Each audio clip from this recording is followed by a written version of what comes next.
ఆంధ్ర పౌరుడి మీద దాని ఫలితం దాని ప్రభావం చూపించింది. నాకేమనిపించిందంటే ప్రత్యేకించి చిన్నప్పటి నుంచి అందరం దేశం అంటే ఇష్టం, జాతీయ భావాలు, నేషనలిజం, ఈ భావాలతో పెరిగి భాష కానీ, కులం కానీ, మతం కానీ ఇవన్నీ మనకు చాయిస్ లేవు, ఇక్కడ పుట్టామనుకుంటాం. కానీ లోపల భావం అంతా జాతీయత ఉండేది, జాతీయ భావాలే ఉండేవి అందరు. అలాంటిది ప్రాంతీయత, ఉప ప్రాంతీయత, రీజనలిజం, సబ్ రీజనలిజం తోటి మళ్ళీ ఇక్కడికి వచ్చేటప్పటికి నాకు గుండె లోతులోంచి ఉద్వేగం, ఆవేదన కలిగి జనసేన పార్టీని స్థాపించడం జరిగింది. అలాంటి సందర్భంలో తెలంగాణ అంటే ఇక్కడ ఉన్న లోకేష్ గారు కానీ, నాదెండ్ల మనోహర్ గారు కానీ, గౌరవ మంత్రివర్యులు, సహచర మంత్రివర్యులు ఇద్దరు కూడా తెలంగాణలో పుట్టి పెరిగినారు. వాళ్ళకి లోపల వాళ్ళు ఆంధ్రాకి వచ్చారు కానీ వాళ్ళ గుండె లోపల నుంచి తెలంగాణను తీయలేం. ఇలా చాలా మంది సభ్యులు ఉండొచ్చు ఇక్కడ. నేను మా నాన్నగారు నెల్లూరు పనిచేసేవాళ్ళు కాబట్టి పుచ్చలపల్లి సుందరయ్య గారు లాంటి వాళ్ళు తెలంగాణ ఉద్యమానికి ఎలా పనిచేశారు ఇవన్నీ మేము ఇప్పుడు చిన్నప్పుడు కథలుగా వింటూ ఉండేవాళ్ళం.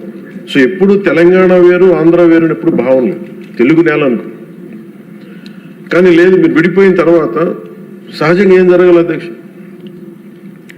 అప్పుడున్న కాంగ్రెస్ ప్రభుత్వం ఏం చేసి ఉండాల్సింది? ఇంత నష్టం జరగబోతుంది, ఇన్ని కోట్ల మంది ప్రజలు విడిపోతున్నారు, ఇట్స్ కైండ్ ఆఫ్ పార్టీషన్. ఇలాంటి విభజన జరుగుతున్నప్పుడు ఎలా ఆలోచించి ఉండాల్సింది? బాధ్యతగా అప్పుడున్న కేంద్ర ప్రభుత్వం కానీ, కాంగ్రెస్ లెడ్ యూపీఏ కేంద్ర ప్రభుత్వం కానీ విభజించిన విధానం కానీ, అలాగే మనోహర్ గారు ఆ రోజున సభలో ఆయన సభాపతిగా ఉండి, సభాపతి స్థానంలో ఉండి ఆయన ఆధ్వర్యంలో జరిగిన అంటే మొత్తం పెట్టిన బిల్లు కూడా, the house while rejecting the AP Reorganization Bill 2013 resolves to request the Honorable President of India not to recommend the AP Reorganization Bill 2013 for introduction in the Parliament, as the bill seeks to bifurcate the state of Andhra Pradesh without any reason, basis and without arriving at a consensus in utter regard to the linguistic and cultural homogeneity and economic and administrative viability of both the regions. The bill also completely ignores the very basis of formation of states of Andhra Pradesh, the first linguistic state created in independent India. దీంట్లో ప్రత్యేకించి మీరు చూస్తే utter disregard to the linguistic and cultural homogeneity and economic and administrative viability.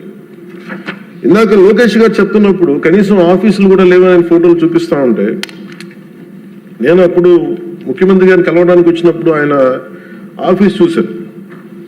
ఏదో engineering ఆఫీస్లో కూర్చొని ఆయన చేసే విధానం అంటే ఆయన క్వైట్ ఆప్టిమిస్ట్ కాబట్టి, ఆయన చాలా బలమైన ఆశావాది కాబట్టి ఇక 10 days మనం చేద్దాం, డెవలప్మెంట్ చేద్దాం అన్న ముందుకు తీసుకెళ్తా ఉన్నారు.